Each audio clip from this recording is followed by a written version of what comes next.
Hey, thanks for joining us. I'm Joe Cortez, joined by James Burns of FrontRowPreps.com, powered by Chicken Ranch Casino. It's time now for our large and small school rankings. We're just going to mash them up this week, Burnsy, since so many teams in the large school side have byes this week. We're coming to you from the locker room, the football room here at Escalon High School.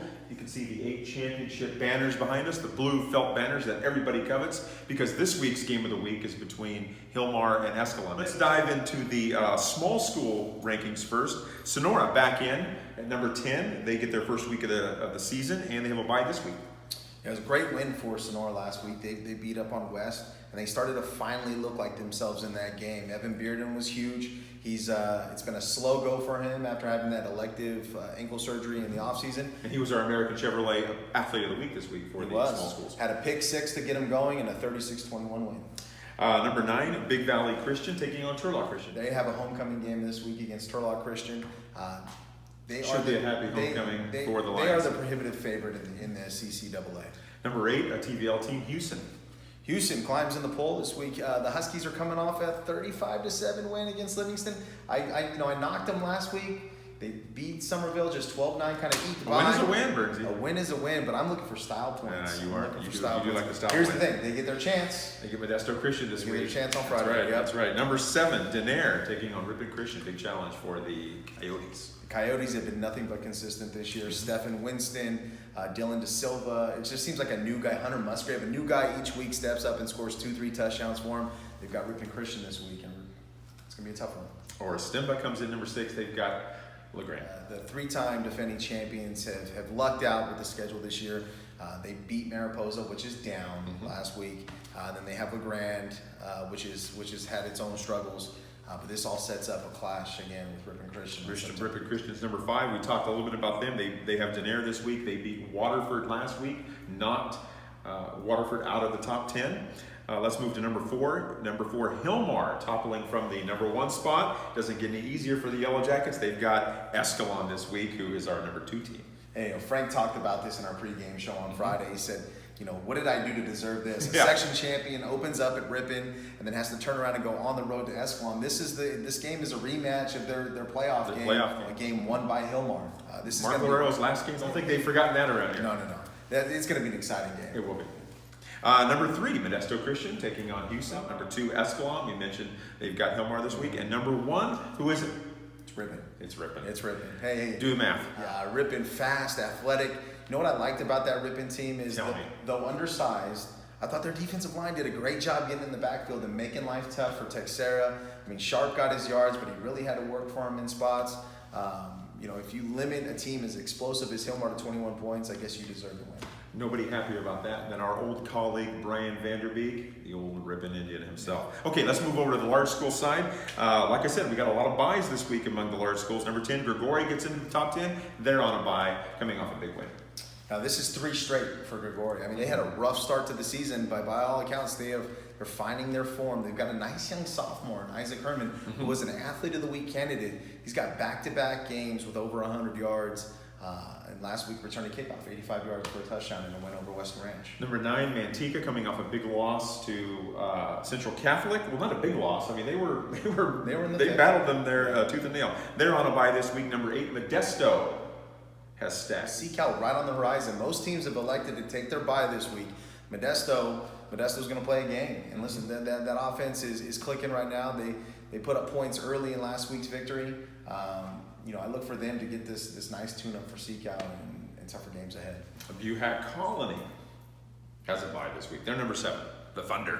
Ran wild last week against Patterson. Knocked Patterson out of the top 10.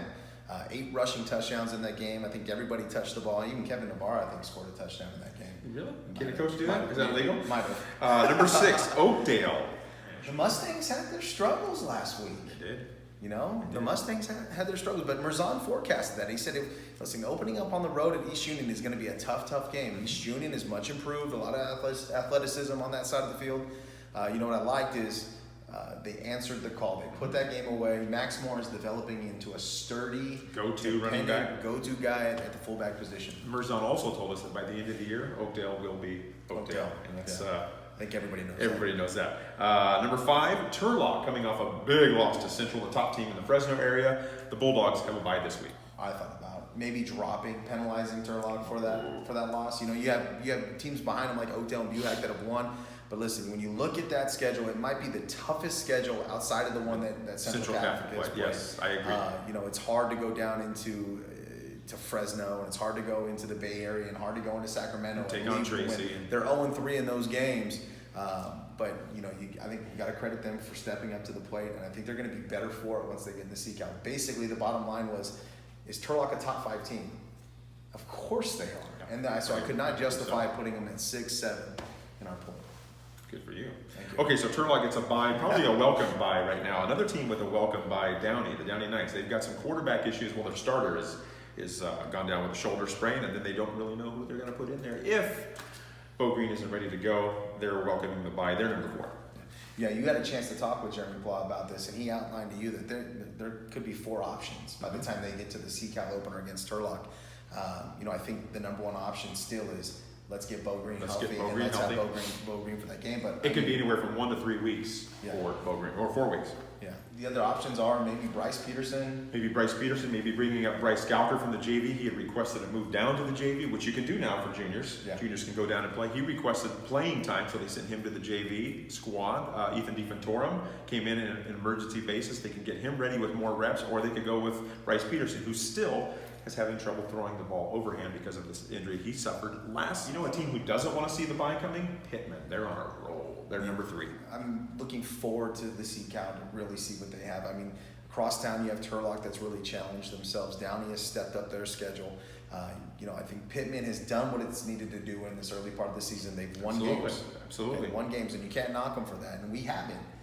Now it's time. Now that we're in the second season, is this a championship caliber team? That's what I'm looking for. It's payday now. It's paytime.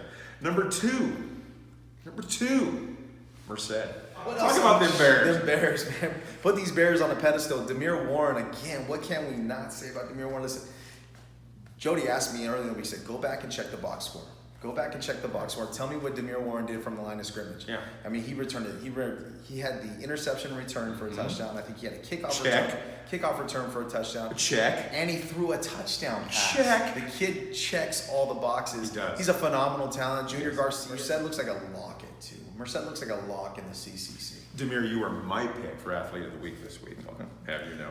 And number 1, no change at the top spot all season long. Central Catholic, still the top dog in the front row region.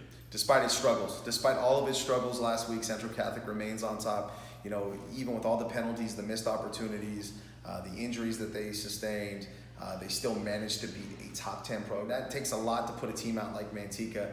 And if Central Catholic can do it with one hand tied behind its back, that's a scary proposition for the rest of the VOL. It is. I think Central is going to be hitting its stride later in the season. They've got this soft part of the schedule now. They're going to get Oakdale it's a great, win or lose, it's a great way to get ready for the playoffs, the D2 playoffs. I think the best is yet to come. You know what I love about that? Central Catholic, the best is yet to come, and we know Oakdale is only going to get better. I mean, Oakdale right now is 4-1, 1-0 in the VOL. They're only going to get stronger as the year goes on. They're only going to get more disciplined and more structured in what they do. And so by the time we get to week 10, it is going to be another epic clash. Huge clash. Yeah.